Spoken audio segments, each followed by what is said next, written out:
तो साल था 2015 जब हमारे सामने एक ऐसी सीरीज आई जिसने हैंडसम से साइतामा को गंजा बना दिया। इनफैक्ट जो मेरा पहला सुपर हीरो एनिमे था वो वन पंच मैन ही था, जिसके बाद मुझे रियलाइज हुआ तुम बिना पैंट्स पे कच्चा पहने भी सुपर हीरो बन सकते हो। तो पिछले 10 सालों में वन पंच मैन के टोटल 3 सीजन्स आ चुके हैं और सीजन 1 के बाद इसकी प्रोडक्शन कमेटी को लगा, जहां बाकी के शोज दिन बर दिन अपने एनिमेशन को बेहतर बना रहे हैं तो इन्हें अपना गिरा देना चाहिए। एनिमेशन और स्टैंडर्ड, जहां हम एनिमेज में जैपनीज डब की भर भर के तारीफ करते थे, वहीं ये वन पंच मैन के सीजन 3 में ठीक से सिंक भी नहीं हो पा रहा है और ये दद्दू हवा में लटकी हुई चीजें पकड़ रहे हैं। एंड ये सब देखने के लिए मैंने अपनी जिंदगी के 6 साल वेस्ट किए हैं, जहां मैंने सीजन 2 के आते ही उसे देखना स्टार्ट कर दिया था 2019 में, जब मैं बाकियों की तरह यूट्यूब के किसी कोने में पड़ा हुआ था। जिसके बाद 6 साल तो बीत गए और मैं फेमस हुआ, थोड़ा सा ही सही, लेकिन ये पहले से बदतर हो गया। अब इसका रीजन कुछ भी हो सकता है, क्या इन पर इनफ बजट नहीं था या इन्हें ज्यादा टाइम नहीं मिला, और साथ ही साथ तुमने नोटिस किया हो एआई ओरिजिनल से बेहतर है।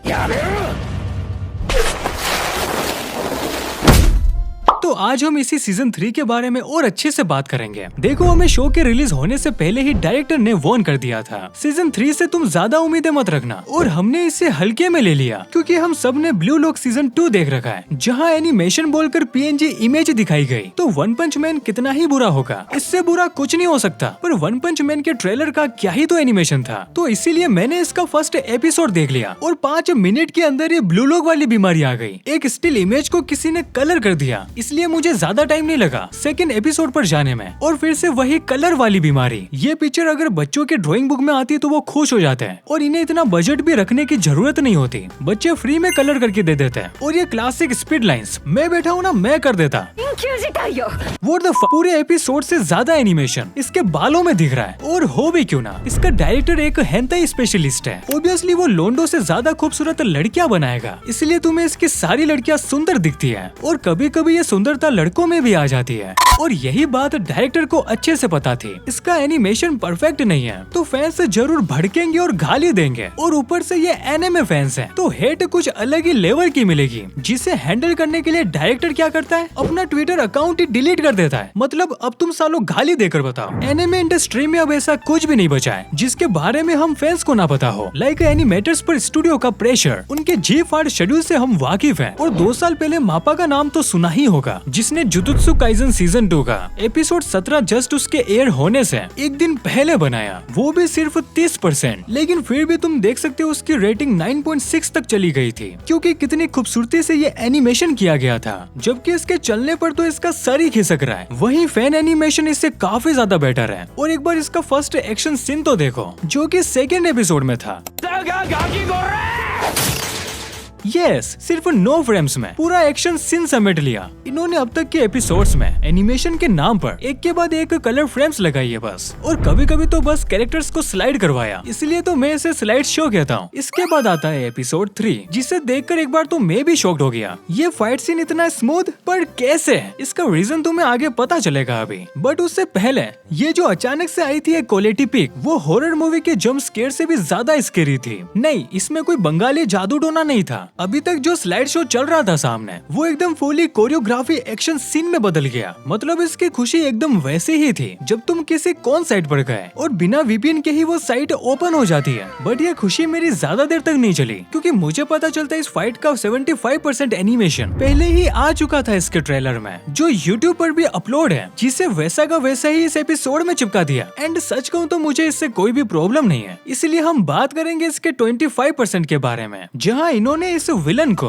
लड़कियों के हथियार दे दिए, जो कि जबरदस्त भी लग रहे हैं। बट इन रियलिटी ये अभी भी एक लड़का है, और मैं समझ सकता हूँ गलती कहाँ हुई है। जो बंदा एक्शन के नाम पर सिर्फ डोगी स्टाइल जानता था, वो शोनन के फाइट एक्शन को कैसे ही डायरेक्ट कर सकता है। पर ये वाली चीज किनिचिरो आउकी पर लागू नहीं होती है, एटलीस्ट सीजन 3 को देखने के बाद। तो इसके मुकाबले सीजन 2 का एनिमेशन लाजवाब था। फिर चाहे किनिचिरो ने अपने करियर की पहली ड्राइंग एक हेंटा ही क्यों ना बनाई, फिर भी सीजन 2 के फाइट सीन्स देखने लायक थे। खासकर घोरो वर्सेस टैंक टॉप मास्टर। लेकिन फिर भी फैंस ने सीजन 2 को गालियां दी और इसका पहला रीजन था फैंस ने सीजन 1 को देखने के बाद अपनी हाई एक्सपेक्टेशन सेट कर दी थी जो सीजन 2 पूरी नहीं कर पाया। और सीजन 3 के तो क्या ही कहना है, ये तो इसके लायक ही नहीं बना। अब सवाल ये है आखिर कौन इतनी फेमस सीरीज के साथ बुरा करेगा और कौन उसकी माँ मतलब की प्रोडक्शन कंपनी जो फंड से लेकर एनिमेशन स्टूडियो तक को सेलेक्ट करती है। और यही वो सगी कम सौतेली माँ है बेंदाई नामको, जिसके अब तक 2 बच्चे बिगड़े वाले हैं, वन फ्रेम मैन और फेम लॉक। हाँ तुम्हें अभी बहुत ज्यादा शौक लगा होगा ब्लू लॉक का नाम सुन के,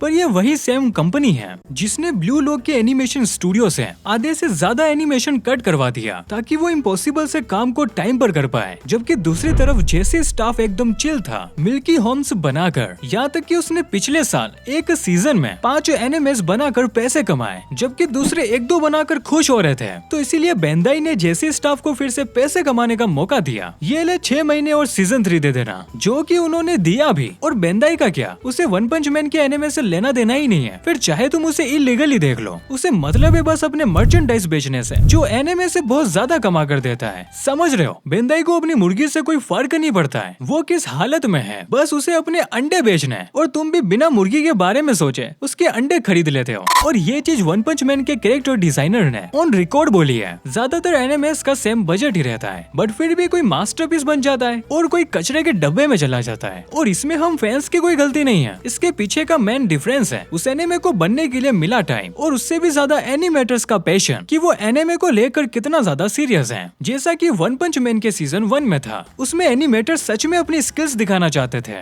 और इससे भी कुछ ज्यादा था। उसमें एनिमेशन को अच्छा बनाने के लिए वो थे सीजन 1 के डायरेक्टर शिंगो। ये इंसान सब कुछ समझता था ये कि एनिमे जैसा है उसे वैसा एनिमेशन मिलना चाहिए जो कि उन्हें सीजन 2 की डील में नहीं दिख रहा था। तो इसीलिए वो वहाँ से चले गए क्योंकि उन्हें पता था ये कितना ज्यादा रिस्की हो सकता है। बिकॉज एक एनिमे फैन को एक एनिमे डायरेक्टर से अच्छा कौन जान सकता है। लेकिन मुझे पता है अभी भी तुम लोगों के मन में एक उम्मीद जगी होगी, इसका एनिमेशन लास्ट में जाते जाते अच्छा हो जाएगा। और अगर ऐसा नहीं हुआ तो तुम्हारी उम्मीद टूट जाएगी, जो कि मैं बिल्कुल देख नहीं सकता, इसीलिए मैं खुद ही तोड़ देता हूँ। अब देखो इसका एनिमेशन बेटर हो जाएगा ये सब रूमर्स हैं, वो कहीं से भी ऑथेंटिक जगह से नहीं आए। और एक चीज, अगर एनिमेशन बेटर होना था तो वो एपिसोड 5 में ही हो जाता और फैन मेड ओरिजिनल से ज्यादा कूल नहीं लगता। एंड ये चीज तुम अपने दिमाग में बिठा लेना, जब भी फैंस ने ओरिजिनल से बेहतर कुछ बनाया है तो एनिमे गिरता ही गया है और फैंस गुस्सा होते गए। एंड अब ये आग बेंदाई तक भी पहुंच गई है। अब बस ये देखना है वो इसे कैसे हैंडल करते हैं। बाकी शायद मैं गलत हूँ, जो कि मैं दिल से होना चाहता हूँ कि मैं अगले दिन जब उठूं तो एकदम एनिमे की क्वालिटी पिक हो जाए, जो कि होपफुली होगा ताकि बेंदाई फैंस को खुश कर सके और अपने मर्चेंडाइज बेच पाए। जिसके बाद सीजन 4 भी ज्यादा दूर नहीं है, टीवी पर नहीं कौन साइड पर आने से, क्योंकि वहाँ अंधा पैसा है। बाकी अगर तुम्हें कुछ अलग देखना है तो तुम ये दोनों वीडियोस चेक कर सकते हो, मैं तुम्हें वहीं मिलूंगा।